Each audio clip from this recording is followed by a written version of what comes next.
আসসালামু আলাইকুম বন্ধুরা, বর্ণভয় সবাইকে স্বাগত। আমি ওয়াসিফ, তোমাদের সঙ্গে আড্ডায়। আজকে যে টপিক নিয়ে আমি তোমাদের সঙ্গে আলোচনা করবো, সেই টপিকটার নাম দেখো, লেখা আছে টিউবেক্টমি। আমি আগের ক্লাসে তোমাদের ভ্যাসেক্টমি বলেছিলাম।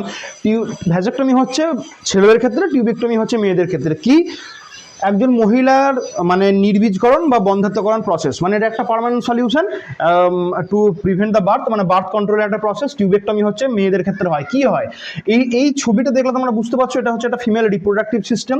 এই রিপ্রোডাক্টিভ সিস্টেমে কি হয় দেখো, এই যে ফ্যালোপিয়ান টিউবটা, এই ফ্যালোপিয়ান টিউবের মধ্য দিয়ে, এটা একটা কি, এটা একটা ওভারি, ওভারি থেকে ওভাম ফ্যালোপিয়ান টিউবের মধ্য দিয়ে কোথায় আসে, ইউটেরাসের মধ্যে আসবে। এখন যদি আমি এই ফ্যালোপিয়ান টিউবটাকে কেটে দিই, মাঝখান থেকে কেটে দিলে কি হবে, কেটে দিলে ওভাম আর এইদিকে যাওয়ার রাস্তা নেই, এখানে এসে বন্ধ হয়ে গেল। তাহলে কাট অ্যান্ড লাইগেশন, মানে ফ্যালোপিয়ান টিউবটা কেটে দিলাম এবং তার দুটো মুখ জুড়ে দিলাম। দুটো দিক থেকেই করতে হবে কিন্তু এটা, কারণ একটা মান্থে এই দিক থেকে আর একটা মান্থে এইদিকে, মানে অল্টারনেশন প্রসেসে একটা করে পরিণত ডিম্বাণু এখান থেকে বেরোয়। এই মাসে যদি এদিক থেকে বেরোয়, পরের মাসে এই দিক দিয়ে বেরোবে। তাহলে আমাকে দুটো দিকই কাটতে হবে। তাহলে ফ্যালোপিয়ান টিউবটাকে আমি মাঝখান থেকে কাটবো এবং তার দুটো মুখ বেঁধে দেবো। তাহলে কাট অ্যান্ড লাইগেশন প্রসেস এখানে ইউজ হলো। তাহলে বেঁধে দিলাম এবং কেটে দিলাম এবং বেঁধে দিলাম। তাহলে ফ্যালোপিয়ান টিউব যদি কেটে এবং বেঁধে দেওয়া হয়, তাহলে ওভাম যাওয়ার কোনো রাস্তা নেই।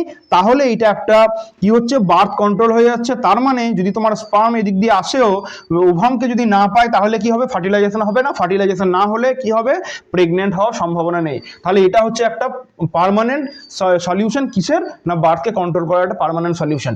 তাহলে টিউবেক্টমি সম্পর্কে তোমরা বুঝলে, তোমরা আশা করি ভ্যাসেক্টমি সম্পর্কেও বুঝেছো। এবার এখানে একটা জিনিস বলি, অনেক সময় পরীক্ষাতে তোমাদের কি হয়, এরকম ধরনের একটা ছবি দিয়ে দেয়, বা ভ্যাসেক্টমির যে ছবিটা ছিল, ভ্যাসেক্টমির ছবিটা কিরকম ছিল, এইরকম, এখান থেকে কাট অ্যান্ড লাইগেশন, তার আর এই দিক থেকেও এরকম কাট অ্যান্ড লাইগেশন, এইরকম ধরনের। যদি এই ছবিটা বা এই ছবিটা দিয়ে তোমাদের যদি দেওয়া হয়, ছবি দিয়ে যেন তোমরা বুঝতে পারো যে কোনটা টিউবেক্টমি কোনটা ভ্যাসেক্টমি। এইটা টিউবেক্টমি, মেলের ক্ষেত্রে হচ্ছে ভ্যাসেক্টমি। ক্লিয়ার? তাহলে বন্ধুরা আজকে এ পর্যন্ত থাকলো, তোমরা জানলে টিউবেক্টমি কি, প্রসেসটা কীরকম ভাবে হয়। তাহলে এই পর্যন্ত থাকলো, তোমাদের সঙ্গে দেখা হচ্ছে পরবর্তীকালে খুব তাড়াতাড়ি নতুন একটা ভিডিও নিয়ে। কেমন লাগলো অবশ্যই জানিও। ভালো থেকো সবাই, আজকে এ পর্যন্তই, খোদা হাফেজ।